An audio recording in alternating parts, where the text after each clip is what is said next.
नमस्कार साथियों, मैं परमहंस उपाध्याय और आप देख रहे हैं टेकर टाइम्स। खबर आ रही है कि विजय माल्या ने एक पॉडकास्ट में कहा कि हमने भारत से निकलने से पहले अरुण जेटली से मुलाकात की थी और उन्हें बताया था कि हम भारत से जा रहे हैं और कई कारण बताए थे कि ये कारण है और हम ये करके वापस भारत आएंगे।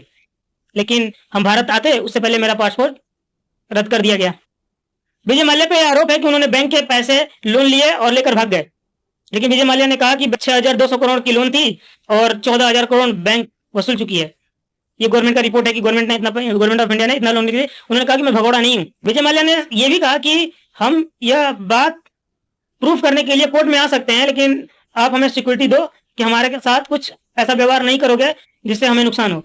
साथ में भी कहा कि हम इसके बारे में सोचेंगे कि हमें भारत जाना है कि नहीं, क्योंकि उनसे सवाल किया गया सामने से कि अब क्या आप भारत जाएंगे। तो उनका कहना था कि भारत हम जा सकते हैं, लेकिन कुछ इन्हीं शर्तों पे कि हमारी सुरक्षा की गारंटी हो और साथ ही में हमें जेल में न डाल दिया जाए और जो लीगल प्रोसीजर है भारत के अंदर, जो लीगल क्राइटेरिया है कि ये लीगल तरीके होंगे, उनको पूरी तरह से फॉलो किया जाए। कहीं सरकार ऐसा न कर दे कि जांच को अपनी तरफ डाइवर्ट कर दे। क्योंकि जब विजय माल्या पे सवाल उठा था कि वो भगोड़ा है, वो भाग गया देश छोड़ के, तो विजय माल्या ने कहा था कि और मैं वहां के एक सांसद से मिला था, नाम अरुण जेटली है। तब अरुण जेटली साहब ने सीधा इनकार कर दिया था कि नहीं, हम विजय माल्या वाले से मिले नहीं है। लेकिन जब कांग्रेस के एक सांसद ने ये बयान दिया कि मैंने मिलते हुए देखा है, और विजय माल्या ने भी कहा कि उनसे मिलते हुए, अरुण जेटली से मिलते हुए एक कांग्रेस के सांसद ने देखा है, तब ये बात सामने आई और अरुण जेटली ने कहा कि चलते फिरते मुलाकात हो गई, कोई ऐसी नहीं है कि बैठ के हमें बात हुई थी इस विषय पे। तो अभी जो देश से बाहर है नमस्कार साथियों, मैं परमहंस उपाध्याय और आप देख रहे हैं टेकर टाइम्स। खबर आ रही है कि विजय माल्या ने एक पॉडकास्ट में कहा कि हमने भारत से निकलने से पहले अरुण जेटली से मुलाकात की थी और उन्हें बताया था कि हम भारत से जा रहे हैं और कई कारण बताए थे कि ये कारण है और हम ये करके वापस भारत आएंगे।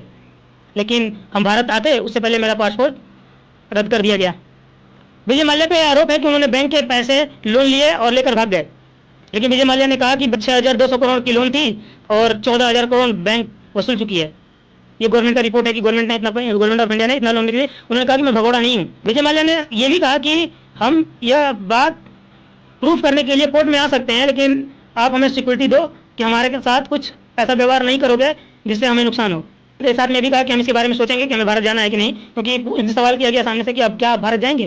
तो उनका कहना था कि भारत हम जा सकते हैं, लेकिन कुछ इन्हीं शर्तों पे कि हमारी सुरक्षा की गारंटी हो और साथ ही में हमें जेल में न डाल दिया जाए और जो लीगल प्रोसीजर है भारत के अंदर, जो लीगल क्राइटेरिया है कि ये लीगल तरीके होंगे, उनको पूरी तरह से फॉलो किया जाए। कहीं सरकार ऐसा न कर दे कि जांच को अपनी तरफ डाइवर्ट कर दे। क्योंकि जब विजय माल्या पे सवाल उठा था कि वो भगोड़ा है, वो भाग गया देश छोड़ के, तो विजय माल्या ने कहा था कि और मैं वहां के एक सांसद से मिला था, नाम अरुण जेटली है। तब अरुण जेटली साहब ने सीधा इनकार कर दिया था कि नहीं, हम विजय माल्या वाले से मिले नहीं है। लेकिन जब कांग्रेस के एक सांसद ने ये बयान दिया कि मैंने मिलते हुए देखा है और विजय माल्या ने भी कहा कि उनसे मिलते हुए, अरुण जेटली से मिलते हुए एक कांग्रेस के सांसद ने देखा है, तब ये बात सामने आई और अरुण जेटली ने कहा कि चलते फिरते मुलाकात हो गई, कोई ऐसी नहीं है कि बैठ के हमें बात हुई थी इस विषय पे। तो अभी जो देश से बाहर है